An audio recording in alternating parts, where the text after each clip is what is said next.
Quero saudar aos irmãos nessa manhã com a graça, com a misericórdia, com a paz do Senhor Jesus.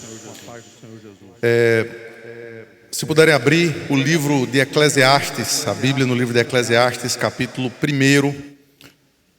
Nós agora vamos chegar no finalzinho desse capítulo 1, entre os versículos de 12 a 18. Eclesiastes, capítulo 1, versículos de 12 a 18. Essa é a palavra do Senhor. Eu, o pregador, venho sendo rei em Israel, em Jerusalém. Apliquei o coração a esquadrinhar e a informar-me com sabedoria de tudo quanto sucede debaixo do céu. Esse enfadonho trabalho Deus impôs aos filhos dos homens para nele os afligir. Atentei para todas as obras que se fazem debaixo do sol, e eis que era tudo vaidade e correr atrás do vento. Aquilo que é torto não se pode endireitar, e o que falta não se pode calcular. Disse comigo: eis que me engrandeci e sobrepujei em sabedoria a todos os que antes de mim existiam em Jerusalém. Com efeito, o meu coração tem tido larga experiência da sabedoria e do conhecimento. Apliquei o coração a conhecer a sabedoria e a saber o que é loucura e o que é estultice. E vim a saber que também isso é correr atrás do vento. Porque na muita sabedoria há muito enfado, e quem aumenta a ciência, aumenta a tristeza. Até aqui, a leitura da palavra do Senhor. Eu queria convidar as criancinhas que pudessem vir até aqui à frente.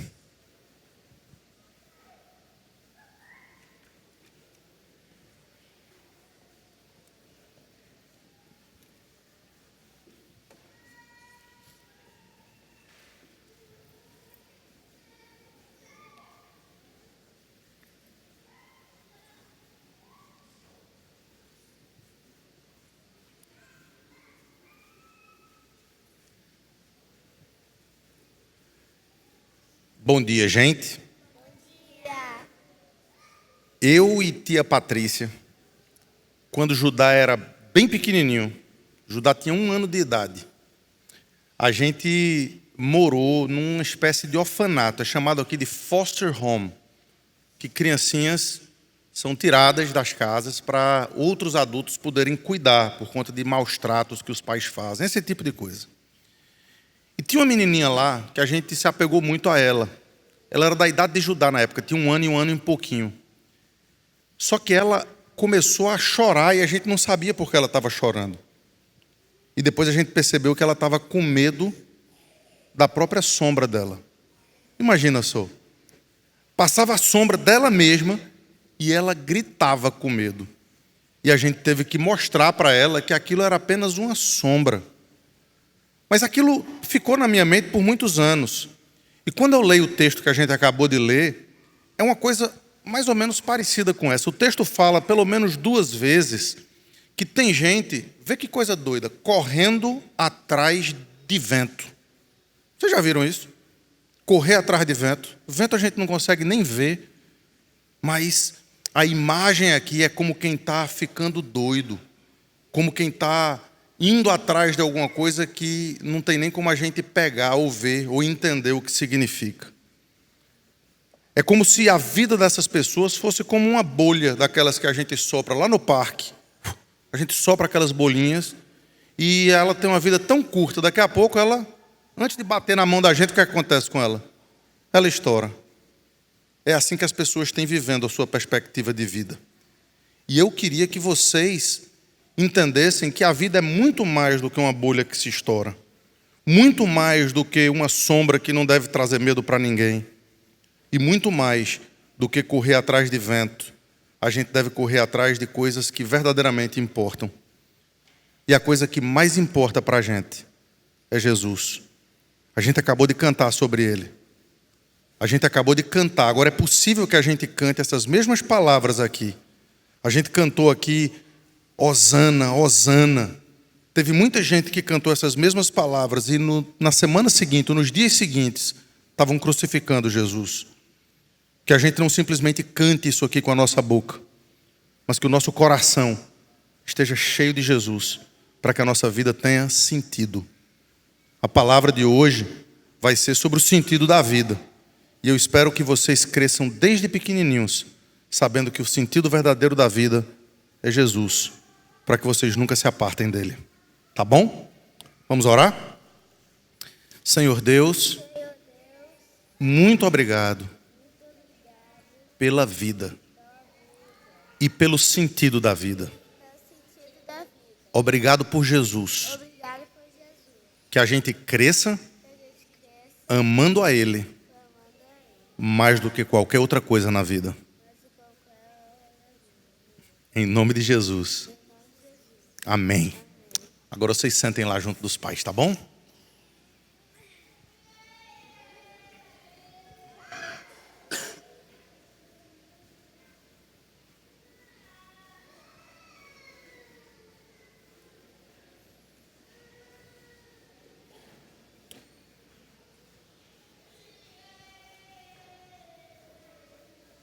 Chus, você me prometeu ajudar quando eu não conseguisse mais continuar. É uma tortura. Não faz sentido nenhum. É um absurdo. É um absurdo.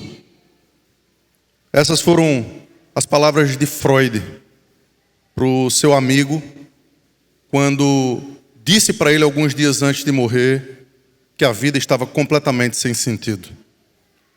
Freud morreu sozinho, abandonado por todos.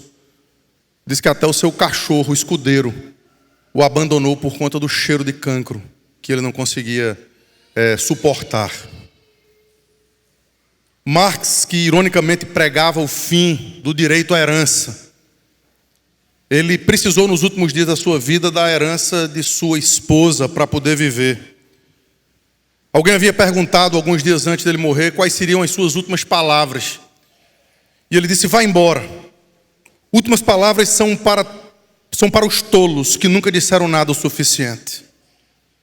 E do alto de sua arrogância, ele foi encontrado depressivo e alguns dias depois morto, sozinho. E 2 das suas 3 filhas que ainda estavam vivas nesse tempo se suicidaram nas semanas seguintes, com vergonha do seu pai. Nietzsche morreu abraçado com um cavalo, todo ensanguentado, gritando, alucinado e doido, que aquele cavalo era o seu irmão. Do alto do desespero, aquele que decretou a morte de Deus, também morreu sozinho, desesperado. Mas no nosso tempo, se discute se essa frase foi ou não de Steve Jobs. A riqueza torna-se insignificante diante da morte iminente. Mas, sem entrar na discussão, muitas vezes vimos o Steve Jobs em várias falas, enquanto ele definhava, apontando para a desilusão por não ter conseguido aumentar a sua longevidade. Qual o sentido da vida? Esse texto aqui certamente é de Salomão. Nenhum outro rei foi rei de Jerusalém e Israel ao mesmo tempo depois de Davi, apenas Salomão.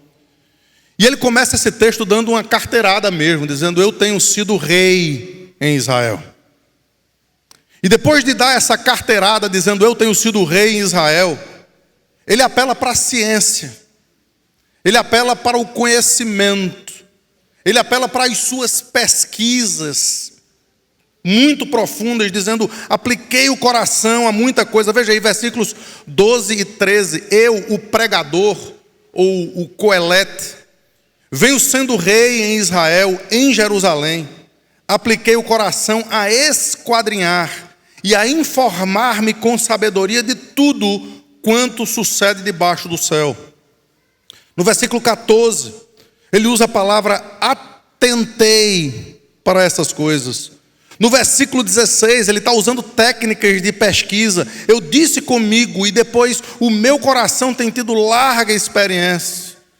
Versículo 17, apliquei o coração a saber o que é a sabedoria. E no final, eu vim a saber ou eu vim a descobrir. Salomão está trazendo para mim e para vocês aqui, queridos, algo que veio da sua pesquisa, do seu conhecimento, do seu estudo. Pesquisa acurada sobre o quê? Sobre a razão da vida. Para que você existe? Para que você vive? Quais são as conclusões? E as conclusões aqui parecem ser precisas. Todos, de alguma forma, precisam de alguma coisa que os impulsione. Seja o entretenimento, seja o lazer, seja a família, seja a religião, seja a fama, seja alguma agenda que queira seguir, seja a droga. O que quer que seja que as pessoas estejam procurando nos dias de hoje, estão procurando por tentar achar ou tentar encontrar alguma coisa que traga preenchimento, que traga pertencimento. Um mundo sozinho, um mundo cheio de solução, é também um mundo cheio de desilusão. Como sair da chatice, da mesmice dessa vida? E queridos, Salomão esquadrinhou tudo aqui. E ele chega a algumas conclusões. A primeira delas, versículo 13. A mesmice da vida traz enfado e aflição. Daqui a pouco Salomão vai falar sobre as coisas que ele já falou no início do primeiro capítulo. A vida é muito repetitiva. O sol vai e vem, os rios vão e vêm, voltam para o mesmo lugar, os ventos vão para todos os cantos, a terra permanece. A gente percebeu que todos os elementos que constituem a criação, de alguma forma, no final das contas, darão glórias a Deus, porque foram compreendidos na pessoa de Cristo. Mas veja comigo esse versículo 13. Apliquei o coração a esquadrinhar, essa palavra é de um estudo profundo, severo, e a informar-me com sabedoria de tudo quanto sucede debaixo do céu. Esse enfadonho trabalho impôs Deus aos filhos dos homens para nele os afligir. O que foi vivenciado por esses homens, por Marx, por Nietzsche, por Marx, por Jobs e por tantos outros, poderia ser evitado. Poderia ser vivido de uma forma diferente se eles de fato, na sua pesquisa, tivessem chegado à mesma conclusão de Salomão. Mas aqui eu e vocês, a gente pode ter fins diferentes. A gente pode entender que esse livro, que muito embora nesse texto específico acabe nesse tom de tristeza, na muita sabedoria há enfado, no muito conhecimento há tristeza, a gente precisa entender por quê. Mas, queridos, Salomão, ele usa a sua inteligência aqui, o rigor investigativo, colocando o coração e a sua mente nessa pesquisa. E alguém já disse, e eu preciso repetir aqui, que tolos são aqueles que não aprendem com as experiências dos outros. Tem muitos pais que não compreenderam isso ainda. Me permitam trazer um parênteses aqui sobre isso. Tem muitos pais que viveram coisas muito ruins na sua adolescência, na sua vida, e acham que porque de alguma forma estão aqui, estão vivendo de forma tranquila e são crentes, os filhos devem e podem viver os mesmos tipos de experiência porque vai fazer bem para eles. Não vai. Assim como não fez bem para a gente. Os nossos filhos não precisam ter as mesmas experiências nocivas que nós tivemos. Eles podem aprender com os nossos erros.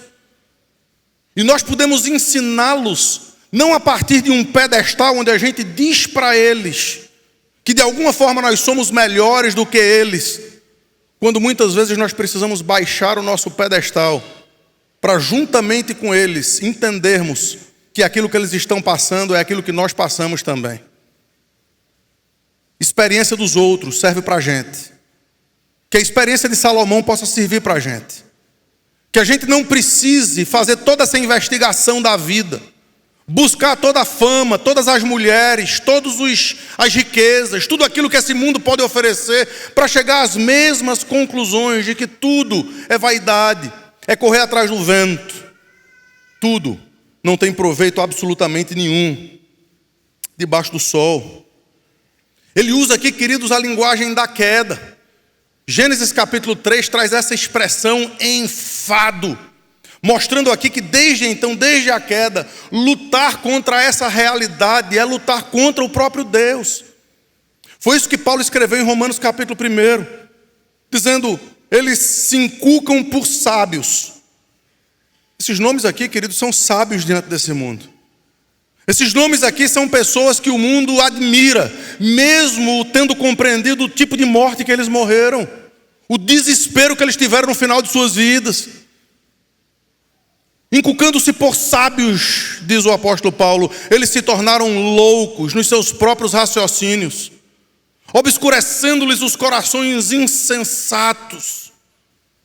Porque eles, tendo o conhecimento de Deus, não o adoram como Deus, mas nulos nos seus próprios raciocínios, eles começam a adorar quadrúpedes, répteis e as coisas dessa criação. Quando 10.000 intelectuais ateus disserem uma coisa que seja contrária a um crentezinho humilde com a sua Bíblia aberta, queridos, ouça esse crentezinho humilde com a sua Bíblia aberta do que 10.000 intelectuais desse mundo. O fim desse crentezinho vai ser nos braços daquele que o criou e daquele que lhe deu a verdadeira inteligência e a verdadeira sabedoria que esse mundo não pode ter. A sabedoria que nem olhos viram, nem ouvidos ouviram, e ninguém jamais falou a qualquer coração humano o que Deus tem preparado para os seus. Vocês já notaram, queridos, que o objetivo de muita gente é não trabalhar ou trabalhar menos para ganhar mais? Trabalho é visto hoje em dia como opressão, como coisa ruim, como fruto da queda, como maldição.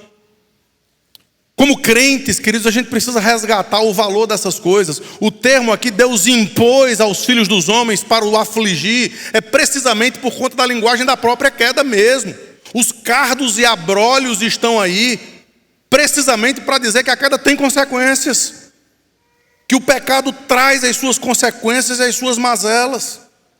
Deus impôs. Mais cedo ou mais tarde, a maioria das pessoas acaba se sentindo assim, se sentindo frustrada. Muitas coisas deixam as pessoas infelizes. O relacionamento ruim com os nossos pais ou com os nossos cônjuges, isso deixa as pessoas completamente fora de si. Uma nota ruim na escola deixa algumas pessoas completamente desesperadas. Comentários ruins acerca de você, ditos por outras pessoas. Nós somos tão amantes de nós mesmos que aquilo que dizem a nosso respeito faz tanta diferença na nossa vida. Reconhecimento que a gente acha que merece e as pessoas não nos dão. Isso torna pessoas completamente infelizes, insatisfeitas, e muitas outras circunstâncias na vida podem nos deixar infelizes. Queridos, Salomão aqui quer dar uma ênfase mais abrangente. Essas insatisfações, elas podem ser absolutamente pontuais. E curiosamente, esse termo debaixo do sol é utilizado dezenas de vezes no livro de Eclesiastes. Mas essa mais abrangente só aqui, no versículo 13, quando ele diz: apliquei o coração a esquadrinhar e a informar-me com sabedoria de tudo quanto sucede. Não necessariamente apenas debaixo do sol, mas debaixo do céu. Mesmo quando o sol não existir. Mesmo quando ele estiver encoberto pelas nuvens. Mesmo quando ele estiver do outro lado do globo. Mesmo quando nós não possamos ver ou compreender o calor que ele está fazendo. Todos, queridos, devemos admitir pelas pesquisas do Coelete, do pregador, desse investigador aqui, que num certo sentido, é isso que a mesmice da vida nos traz: enfado e aflição. Mas em segundo lugar, e último, toda busca por mudança, ela termina frustrada, se a perspectiva for debaixo do céu. Eu repito, eu poderia ter pego esses nomes aqui aleatoriamente, mas eles foram agentes de certa transformação. Seja no campo do intelecto, da psique, da tecnologia, da ciência de uma forma geral. Esses homens viveram e de alguma forma contribuíram para aguçar o pensamento das pessoas. Salomão conheceu muita gente assim. Versículos 14 e 15 dizem isso. Atentei para todas as obras que se fazem debaixo do sol, aqui ele volta para o normal, e eis que tudo era vaidade e correr atrás do vento. Aquilo que é torto não se pode endireitar, e o que falta não se pode calcular. Vaidade aqui, queridos, tem o sentido de miragem. É como aquela menininha que de fato corria da sua sombra. Uma miragem, uma vaidade. É algo que, quando estamos num deserto, quando estamos sedentos, quando estamos debaixo desse sol causticante que faz com que a gente seque a nossa garganta, de longe a gente percebe alguma coisa linda, um bosque, ou árvores e rios e florestas e cachoeiras.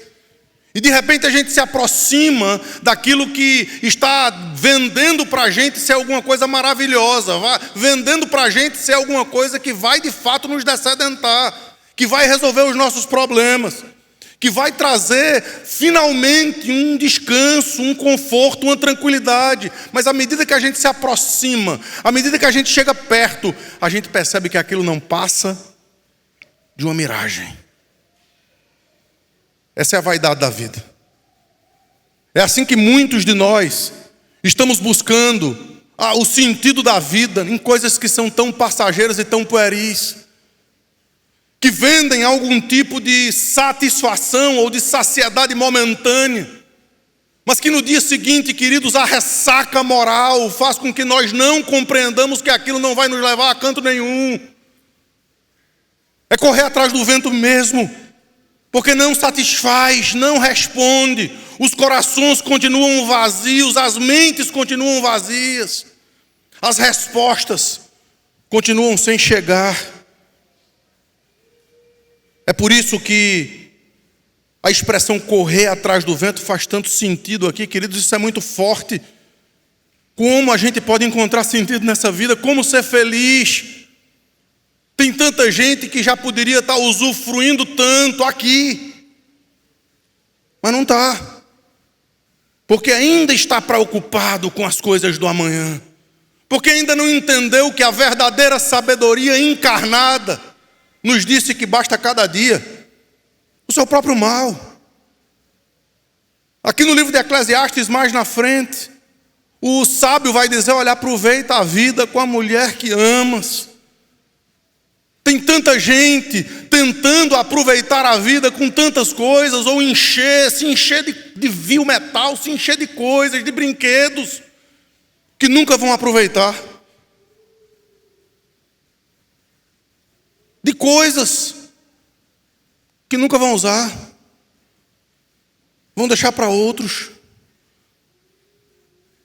Por mais que a gente tente, por mais que a gente invista, por mais que a gente busque, nada muda.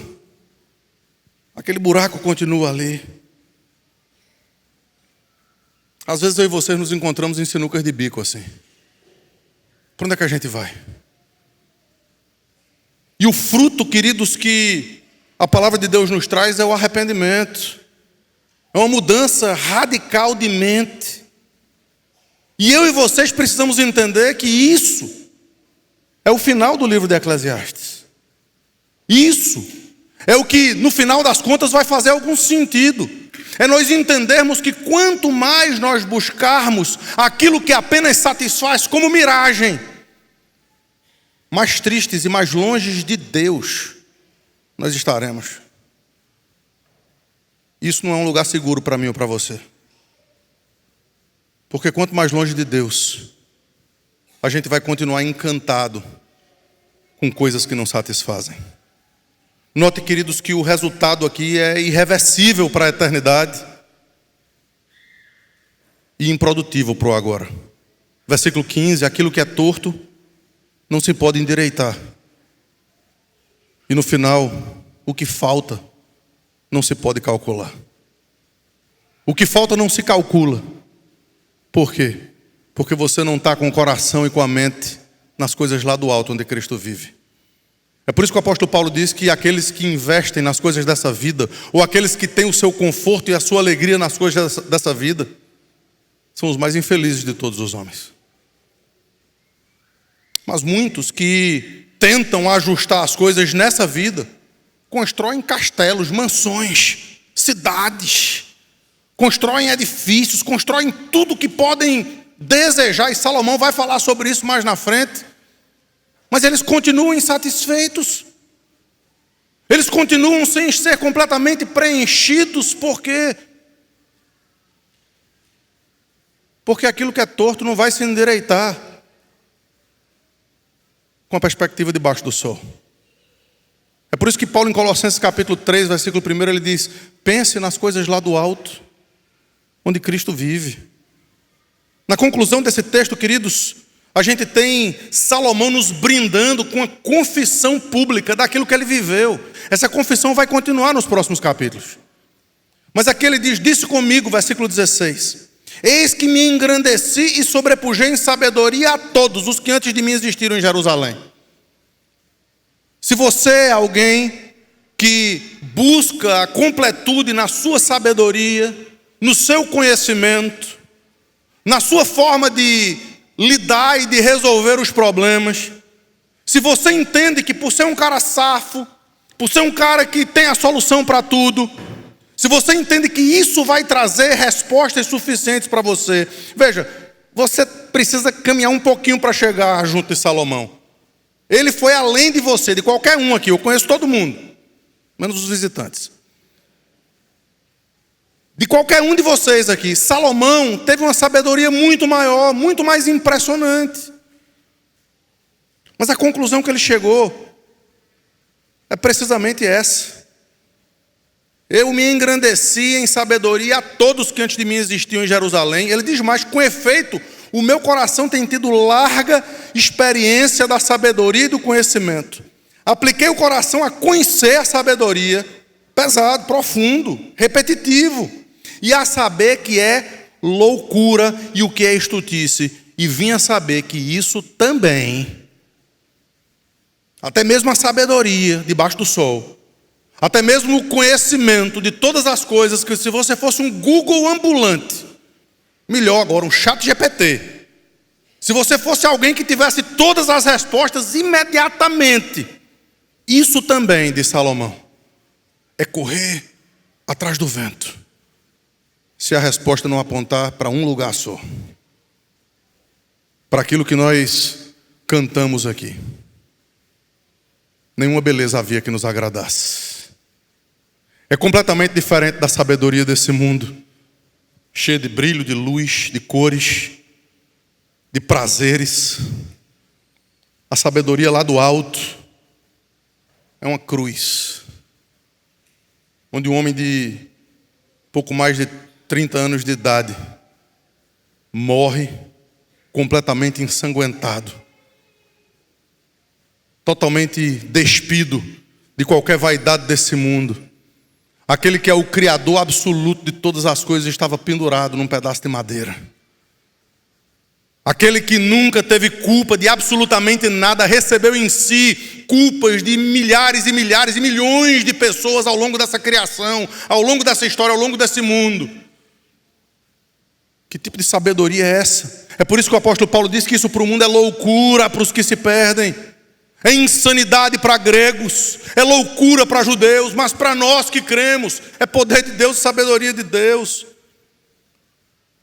O homem mais sábio desse mundo viveu como um dos mais tolos, Salomão. Ele vai dizer isso na continuação desse livro. Eu tinha toda a sabedoria. Você lembra da história dele? Deus disse: pode pedir uma coisa, qualquer que seja. E ele disse: Senhor, eu quero sabedoria para julgar esse povo. E que rei extraordinário foi Salomão.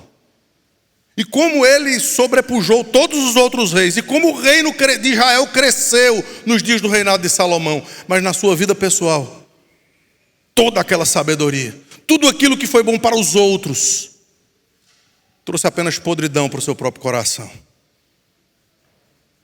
Trouxe apenas desesperança, que ele teve que no final da sua vida, graças a Deus, se arrepender por isso. É como se ele dissesse, não se iluda, você está indo por esse caminho, eu já fui. Qual o caminho que você está indo? É o caminho das posses? Salomão já foi. Da fama?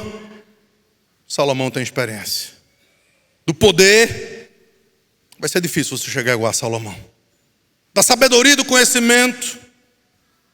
Ele sobrepujou a todos antes dele, tanto em Jerusalém, e a Bíblia diz que ele foi o homem mais sábio desse mundo. Não importa o quão sábio, o quão rico, o quão famoso, o quão cheio de likes, o quão influente, o quão importante você seja nesse mundo. Versículo 17, apliquei o coração a conhecer a sabedoria e a saber o que é loucura e o que é estultice. Para que tanta sabedoria? Essa é a pergunta. Para acentuar a nossa dor, é o que diz o texto. Versículo 18 diz assim, porque na muita sabedoria há muito enfado, e quem aumenta a ciência, aumenta a tristeza. Que desespero é esse? Presta atenção nisso aqui. Eu já disse algumas vezes que desde Gênesis capítulo 3, nem todo conhecimento é bom. Isso pode ser aplicado em muitas áreas da nossa vida, igreja. Nem todo conhecimento é bom. Conhecimento da vida dos outros não é bom. Isso é fofoca. Isso é vaidade. Isso é enxerimento. Isso é coisa que não vai trazer absolutamente nada de bom para você. Apenas a responsabilidade sobre a vida das outras pessoas. E ao invés de viver de acordo com essa responsabilidade, você vai viver contra ela, porque é isso que está todo mundo fazendo. E você vai pecar em cima dos pecados dos outros. Tolice, loucura. Nem todo conhecimento é bom. Desde Gênesis 3, você vai ter aqui o conhecimento do bem e do mal. Não vá para lá. A mulher vendo os olhos brilhando. A mulher vendo aquele fruto extraordinário que era desejoso para dar conhecimento. E ela quis ter esse conhecimento e quis ser como Deus. Trouxe todas as consequências que nós estamos vivendo e usufruindo delas até aqui. Eu tenho um amigo muito querido, Patrícia vai lembrar dele, pastor, e ele, alguns aqui conhecem, o pastor Fulton. Ele é um cara, poucas pessoas têm o conhecimento que ele tem, de música. Ele conhece o inário de cabo a rabo. E muitas das vezes, quando a gente está cantando a música ali, louvando a Deus, está ali, ele está dizendo, poxa, eu sei quem escreveu essa música, eu sei o final da vida dele, eu sei em que circunstâncias ele fez isso. E aquilo que para a maioria das pessoas é louvor, porque a gente simplesmente conhece a letra e está se deleitando na música, para ele traz tristeza, por quê? Porque ele conhece as circunstâncias. Ele conhece os pecados, ele conhece o fim da vida que as pessoas que escreveram aqueles hinos tiveram. Conhecimento muitas vezes traz tristeza, traz desilusão. É por isso que a gente precisa ser seletivo naquilo que a gente conhece. É por isso que a gente precisa intentar conhecer cada vez mais aquilo que o apóstolo Paulo vai dizer para a gente em Filipenses capítulo 4, tudo que é puro, tudo que é honesto, tudo que é amável, tudo que é de boa fama, seja isso que ocupe o vosso pensamento. Queridos, a gente tem deixado que o nosso pensamento, que a nossa investigação, que a nossa inquirição acerca das coisas esteja tão pueril. A gente quer saber como foi a vida do jogador de futebol, a gente quer saber como foi o fim do namoro de não sei quem, e a gente fica botando aquela porcaria para cima o tempo todo para ver a próxima notícia, e a gente está encharcado de informação que não serve para absolutamente nada, e a gente não está conversando com o nosso cônjuge do lado da cama. A gente não está conversando com os nossos filhos. Por quê? Porque a gente está buscando cada vez mais porcaria para a nossa mente. que não vai trazer respostas, que não vai trazer alegria, que não vai trazer paz. E que precisamos nos arrepender. Não simplesmente reconhecer, mas mudar de dentro para fora. Queria terminar aqui com algumas aplicações. Esse texto, queridos, traz um choque de realidade com os dias da gente. Ele desafia a gente a entender que o sentido da vida está sendo buscado em coisas erradas. Aqui debaixo do sol, a gente corre e não alcança nada. Mas Isaías 40, ele diz que, mesmo cansados, aqueles que confiam no Senhor, eles voam como águias. Os jovens, eles se cansam e se fatigam. Eles de exaustos caem porque estão freneticamente buscando viver as alegrias dessa vida. Mas os que confiam no Senhor, onde é que você tem colocado a sua confiança? Queridos, entenda, confiar no Senhor não é colocar isso no Instagram. Confiar no Senhor não é dizer isso para algumas pessoas, que você é muito crente, que você faz jejum, que você faz isso ou aquilo. Confiar no Senhor é você, de fato, de dentro para fora, ser renovado na mente, ser renovado no espírito, é ter uma nova perspectiva de vida. É você compreender que o que você tem vivido até aqui, muitos de nós, não vai nos levar para canto nenhum, a não ser para desilusão. As pessoas estão apenas lidando com o horizontal, mas a gente é impulsionado aqui, queridos, não para olhar para baixo do sol, mas para cima dele. O apóstolo Paulo, no final do capítulo 15 de 1 Coríntios, ele diz: sede firmes e constantes, sempre abundantes na obra do Senhor, sabendo que no Senhor o vosso trabalho não é vão. Perceba, é a resposta para o que a gente está vendo aqui. Esse trabalho que Deus impôs aos filhos dos homens, esse trabalho com o qual Deus aflige aos filhos dos homens, ele vai ser sempre aflição, dor, desespero, angústia, falta de respostas, até que tudo que a gente faça, a gente não faça para a gente mesmo, mas a gente faça para Ele, porque dele, por meio dele e para Ele. Até que a gente entenda que o verdadeiro sentido da vida não é a próxima férias, ou o próximo carro, ou a próxima conquista, ou o próximo gol, ou a próxima vitória do nosso time. Mas o sentido da vida é a gente entender que a gente respira e vive Cristo, porque nele o nosso trabalho não é vão. Tantos que teriam tanto que oferecer, mas estão cercados dos cuidados desse mundo. Eu ouvi essa frase essa semana: não tem um rico que não possa receber uma ajuda, e nem um pobre que não possa ajudar. Os ricos hoje em dia estão vivendo como se fossem absolutamente maiores do que os outros, e todas as pessoas estão ali para ser ajudados por eles. E muitos, do alto da sua arrogância. Você sabe que as taxas de suicídio mais altas são entre as classes mais altas. São entre aqueles que mais têm coisas nesse mundo. Mas muitos pobres vivem como se não tivessem nada que oferecer. Vivem como se eles fossem tão ali no seu cercadinho, do seu jeito, que perdem a oportunidade de dar, se esquecendo que dar é muito melhor do que receber. Quem é você? De um lado, existem aquelas pessoas que são os sabe-tudos desse mundo, aqueles que para tudo têm solução. Você é indispensável. Se você é alguém que pensa assim, você precisa escutar alguma coisa nessa manhã. Mas se de outro lado você pensa que você é dispensável, que você é imprestável, que você não vê saída para as suas circunstâncias, você também precisa de ouvir a mesma mensagem. Ambos precisam de Cristo. Um deve ser humilhado, o outro exaltado. Um deve compreender a necessidade que tem do outro.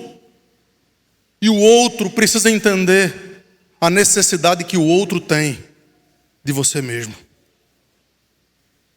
Todos nós, queridos, somos família. Todos nós somos parte de um povo que se chama pelo nome de Deus. O enfado aqui, ele abre portas para o descanso. E o descanso, ele não vai ser encontrado na falta de problema. Ele não vai ser encontrado na falta de paz segundo esse mundo. Algumas semanas atrás, o pastor Augusto leu um texto aqui, quando eu estava sendo recebido como pastor da igreja. E eu queria reler esse texto para vocês. E veja que coisa extraordinária. 2 Coríntios capítulo 4, versículos de 7 a 10. O texto diz assim: temos, porém, esse tesouro em vasos de barro, para que a excelência do poder seja de Deus, e não de nós. Em tudo somos atribulados, porém não angustiados, perplexos, porém não desanimados, perseguidos, porém não desamparados, abatidos, porém não destruídos, levando sempre no corpo o morrer de Jesus, para que a sua vida também se manifeste em nosso corpo. Veja que diferença de perspectiva. Se nós começamos aqui com as frases de algumas pessoas que mudaram o mundo, me permite terminar com algumas outras frases de pessoas que também influenciaram esse mundo. João Calvino disse o seguinte no final da sua vida: eu agradeço a Deus, não só por ter Ele sido misericordioso comigo, pobre criatura sua, e por ter me tolerado em meus pecados e fraquezas, mas principalmente por ter feito de mim um participante da sua graça, a fim de servi-lo por meio do meu trabalho.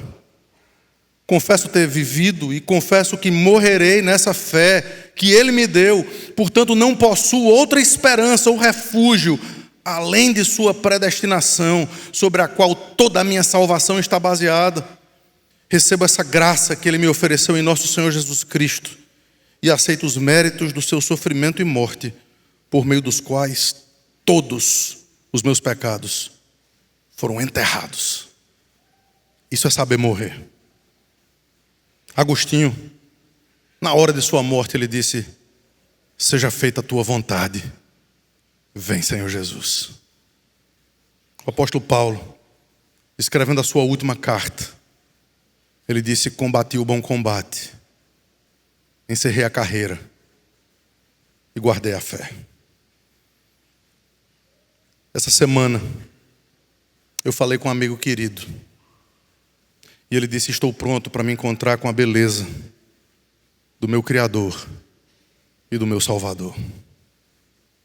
A gente pode estar chorando e daqui a pouco a gente vai estar a caminho do funeral de Adalto Lourenço, mas ele foi um homem que soube morrer, porque a perspectiva dele, em toda a sua pesquisa, em todo o seu esquadrinhar, em tudo aquilo que ele colocou o seu coração e a sua mente para descobrir as coisas extraordinárias que nos ensinou tanto debaixo do sol, não foi para que ele fosse cheio de si, mas foi para que com a sua humildade ele pudesse nos ensinar a viver e a morrer para a glória de Deus.